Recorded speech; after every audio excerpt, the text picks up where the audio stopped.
Take off for Heathrow. One of the world's biggest airports has just got the green light for a shiny new runway.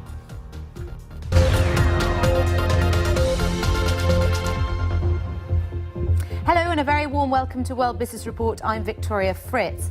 Coming into land at last. After more than 10 years of deliberation, the UK government has just announced that Heathrow has beaten off rivals to win approval for a third runway. So what is the business case for this project? Well, Heathrow is already operating at 98% capacity, and last year an independent commission backed an extra runway at the airport. The main competition for the project had been from Gatwick, where you might have flown into. They argued that they could do it more quickly and more cheaply than their big rival. So why in the end did they opt for Heathrow? Well, the Airports Commission estimates that expanding Heathrow could add as much as $258 billion to the UK economy, and compare that to the extra $155 billion they thought they could get out of Gatwick. Now, the airline industry as a whole is expected to generate revenues of about $709 billion this year, and the UK needs the extra capacity if it's going to fend off competition from big international rivals like Dubai and Schiphol Airport. Let's speak now to Rachel Horne, who joins us from Heathrow. Rachel, when might we see any kind of difference if you're an international visitor and you're coming into Heathrow? Well, Victoria, people actually seeing any real difference, it's going to be quite a way off. It's been a long time coming, this decision. Heathrow Airport itself opened back in 1946. The first plane took off, destination Buenos Aires. 63,000 passengers passed through the airport that year. Last year, it was close to 75 million, and that is the issue. Heathrow is pretty much at full capacity. The decision today for the government's preferred option of a third runway at Heathrow will be welcome news for many, but it is not by any means a done deal. That is the government preferred option. There will now be a year of consultation, public consultation, probably some legal challenges before the MPs will vote in the House of Commons. Even after that vote passes, if it does pass, there may be more issues, planning permission applications, more legal challenges. It could be years before any ground is actually broken, and before a plane lands, it could be 2025, maybe even as close, some are suggesting, to 2030. Wow, OK. Air traffic more generally is expanding right across the world. I mean, this isn't just people, is it, travelling in and out of Heathrow? Heathrow is also a major hub for British exports, so it's strategically very important.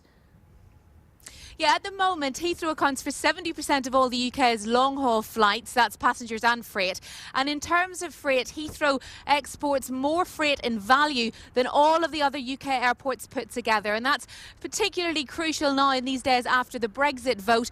Where is the UK going with trade? Having a strong export hub airport will be crucial for the government moving forward in the negotiations. Now, global air traffic has been expanding over the years. It's set to expand between 4 and 5% over the next couple of years. And while the UK has waited and debated, other airports around the world have continued to expand. I mentioned there Heathrow having 75 million passengers last year, reaching capacity. Now, until 2014, Heathrow was the busiest airport in the world. It lost its crown in 2014 to Dubai, with Hong Kong snapping closely at its heels. Dubai, obviously a big hub for the Middle East, Asia and European passengers and freight. So Heathrow, the UK, really need to step up.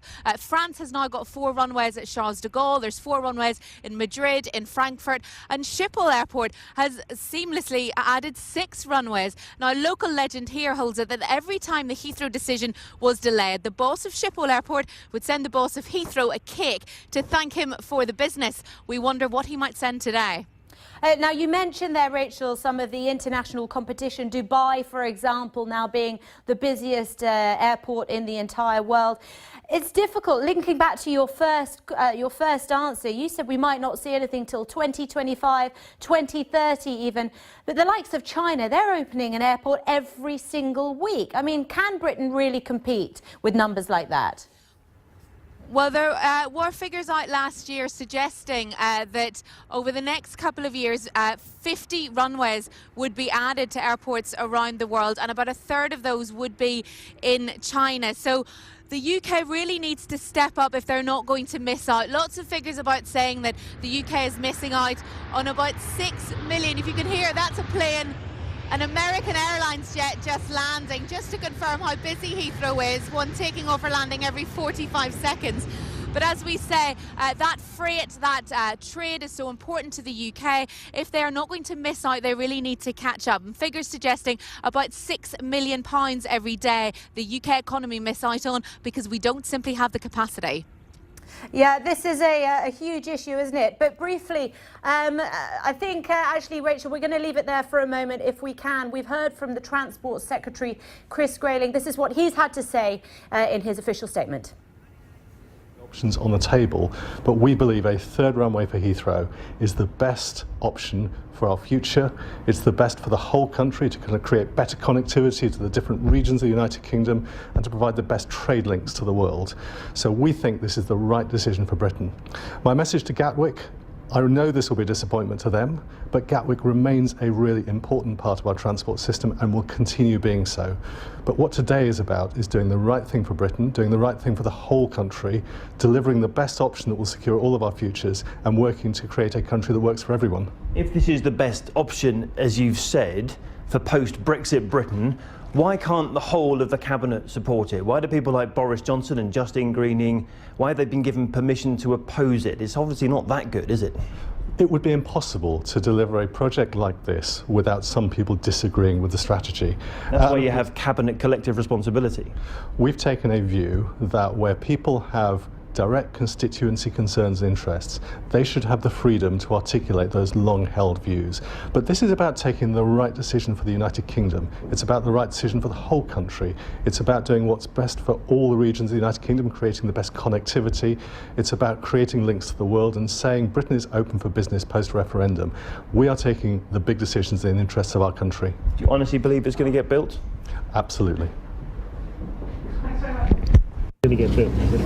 The Transport Secretary, Chris Grayling, there saying Britain very much open for business, and he really does believe that it will actually get built. But as we heard from our correspondent Rachel Horne there are concerns that the airport, we might not actually see a plane land there until 2025, 2030. There is still a big consultation going on this. So not a definitive answer just yet on Heathrow, but certainly the government has approved it.